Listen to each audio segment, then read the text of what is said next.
ba ng SB19 ay mag-perform sa Grammy Museum sa July 28? Yes, you heard it right. Yan ay mula mismo sa nasabing post ng isa sa kanilang fan na si Rainy. Good News 18 SB19 is set to perform at the Grammy Museum for Global Spin Live on July 28, 2026 in LA.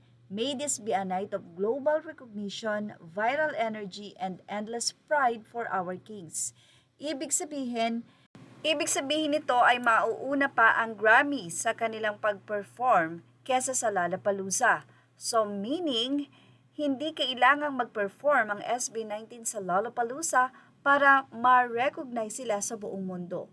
Dahil hindi pa nga sila nagpe-perform, ay samot-saring ahensya na nga po ang kumukuha sa kanila at isa na nga dito ang isa sa pangatlo sa pinakasikat na ahensya sa Hollywood, ang UTA or ang UTA. Narito ang nasabi nga pong pagpe-perform ng SB19 sa Grammy. The Grammy Museum is thrilled to welcome SB19 for an evening of conversation about their upcoming music, career, and more along with a special performance.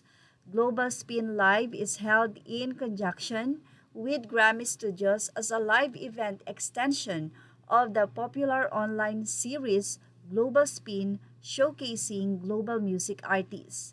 SB19 is a multi-awarded five-member Filipino boy group composed of Pablo, Josh, Stelcan, and Justine.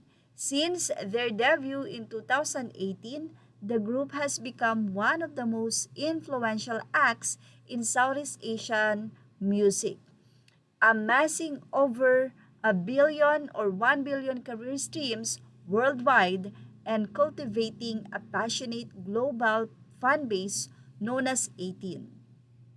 Widely recognized as the pioneers of modern P-pop, SB19 made history as the Southeast Asian and Filipino act nominated for U.S. Billboard Music Awards, or FIRST, earning a nomination for Top Social Artist in 2021. They are also the first Filipino act to chart on Billboard Social 50 and Next Big Sound charts, helping pave the way for a new generation of Filipino artists in the global music industry.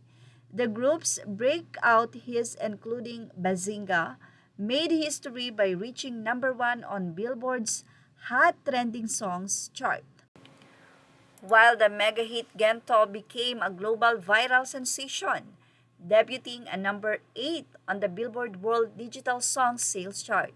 In 2026, the group released their highly anticipated album Wakas at Simula, led by the single Visa, with the track debuting at number 6 on Billboard's World Digital Song Sales Chart on July 30.